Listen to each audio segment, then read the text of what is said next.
les Américains ont envie de tendresse. Spielberg leur offre E.T. Un alien mignon avec son long doigt magique. Pourtant, sans aucune proctologie douloureuse, le public se met à chialer. Chialer d'émotion. Et le box-office explose. Et au milieu de tout ça, t'as John Carpenter. Lui, il veut pas te faire chialer. Il veut que tu rendes ton 4 heures. Il pose ses couilles sur la table et balance un organisme qui transforme tes potes en un tas de chair dégueulasse, mais extrêmement bien fait. Et le résultat dans le box-office ? Un bide monumental.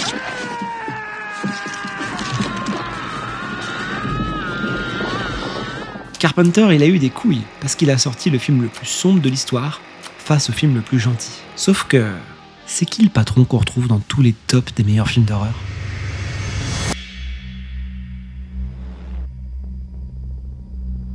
Bienvenue dans l'Antarctique de Carpenter. Ici, le froid, c'est pas un décor, c'est un acteur. Carpenter a fait réfrigérer les plateaux pour que l'haleine soit réelle. Ouais, il se gelait vraiment les couilles, et en plus de ça, le film était tourné entre le Canada et l'Alaska. Heureusement, pour tenir dans ces conditions, il y a le fameux whisky G&B. C'est peut-être le seul truc qui te reconnecte encore à la civilisation et qui fait du bien. Et je vous rappelle que l'alcool est dangereux pour la santé à consommer avec modération. Ce gars-là, qui avait probablement la plus belle barbe des États-Unis des années 80, c'est MacReady. C'est aussi Kurt Russell dans la vraie vie. Et c'est un peu le capitaine de tout ce foutoir qu'on va découvrir. Tour F6. Échec et mat. Échec et mat.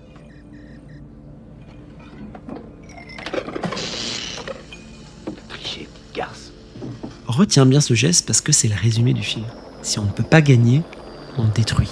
Et pendant que MacReady picole tranquillement, il y a ce Norvégien qui débarque en jetant des grenades n'importe comment et en tirant comme une merde.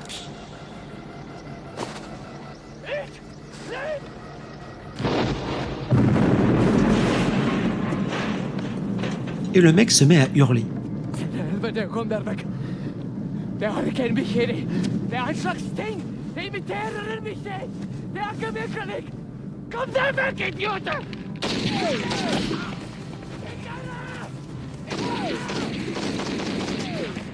J'ai quand même l'impression que le froid a grillé des cerveaux. Parce que les gars, ils paraissent étonnamment sereins en se faisant tirer dessus, vous trouvez pas ? La réponse des Américains ? Le problème que très peu de gens savent, c'est que ce gars vient quasiment de nous donner la solution à ce merdier qui va avoir lieu. Parce que quand il hurle comme ça, là, en fait, il parle juste norvégien. Et il dit, attention, c'est pas un chien, c'est une chose qui imite un chien. Sauf que les gars, ils l'ont fumé en 2 minutes. Et que ce soit nous, les spectateurs, ou eux, les scientifiques probablement les mieux payés de la planète pour surveiller ce type de base en Antarctique, eh ben on aurait probablement tous fait la même chose, juste parce qu'on n'arrive pas à se comprendre. C'est pas à dire, l'hiver commence bien. Pour comprendre l'hystérie qui a poussé ce Norvégien à faire ça, MacReady et Cooper retournent ausculter les ruines de la base norvégienne.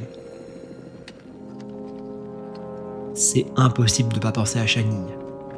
Et les gars découvrent ce cadavre chelou, difforme. À ce stade, on sait pas si c'est l'origine d'un problème, mais qu'est-ce que tu ferais toi en voyant une telle immondité ? Bah évidemment, tu le ramènerais à la base. Ils se sont probablement dit que c'était une nouvelle espèce à étudier, sauf qu'ils ont fait entrer une forme de vie qui n'a pas de fin. Bon, de toute façon, ils le savent pas, mais avec ce qu'a dit le Norvégien au début, la merde est probablement déjà rentrée par la porte du chenil.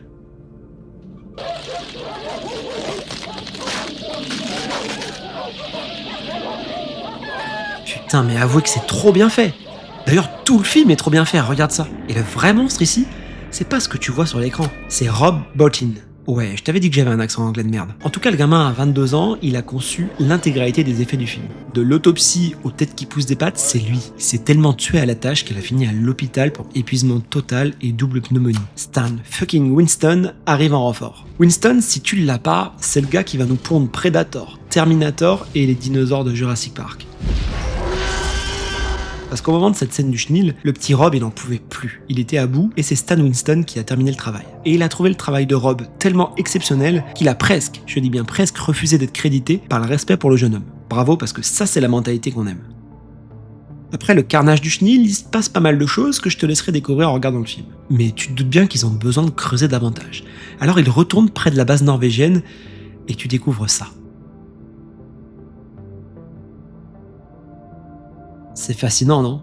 On parle souvent de civilisations disparues, plus évoluées que la nôtre, des sociétés comme Göbekli Tepe par exemple. Ici, on est dans une version plus cosmique. Et à ce moment-là, on se pose 1000 questions. Ce vaisseau ou peut-être des êtres vivants ou une civilisation a vécu. Est-ce qu'ils se sont fait dévorer par la chose ou est-ce qu'ils étaient eux-mêmes la chose dès le départ ? Est-ce qu'on est en train de regarder un crash accidentel ou une infection qui a déjà rayé des galaxies entières? En fait, on n'est pas des héros, on est juste la ligne la plus proche sur la liste des espèces éteintes par ce grand filtre de l'univers.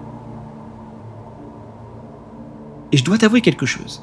Depuis le début du film, il y a un truc qui me gêne profondément. Je m'attache à aucun personnage. On les effleure à peine. On sait même pas réellement qui ils sont, ce qu'ils ont fait avant, c'est quoi leur vie. Et avec le recul, je pense que c'est volontaire. La chose nous dit que l'individu est une illusion.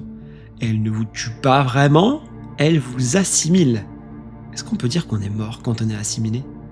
Elle prend votre voix, vos souvenirs, vos tics. C'est une forme de critique ultime de notre société.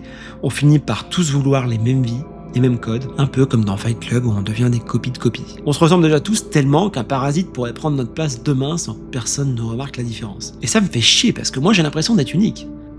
T'as pas ce sentiment-là toi aussi? Petit à petit, on arrive à ce test de sang. Regardez un peu les yeux des mecs. Là, clairement, le manque de sommeil a transformé la base en asile, et cette scène-là, c'est typiquement la chasse aux sorcières de Salem version 1982. Dès qu'on a peur de ce qu'on maîtrise pas, on invente des tests absurdes. À Salem, on jetait les femmes dans l'eau. Si elles flottaient, elles étaient des sorcières. Si elles coulaient, elles étaient innocentes, mais elles étaient mortes noyées quand même. C'est des génies.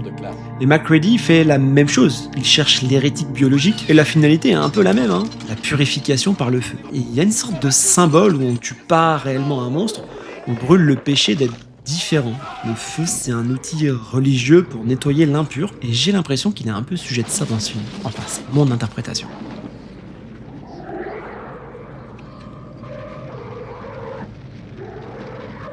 Et MacReady, j'ai bien l'impression que les explosions et le feu, il adore ça.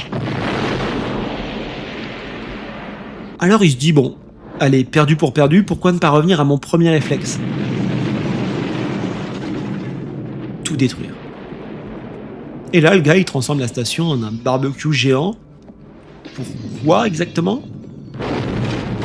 Peut-être pour que personne ne gagne vraiment la partie.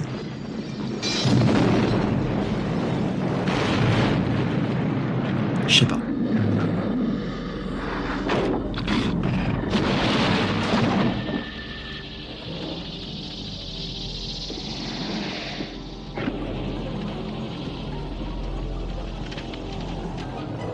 Hop, la petite roulade qui va bien. Ça j'adore, parce que de toute façon sans ça, il aurait jamais réussi à braver cet énorme obstacle. Je t'emmerde! Je t'emmerde!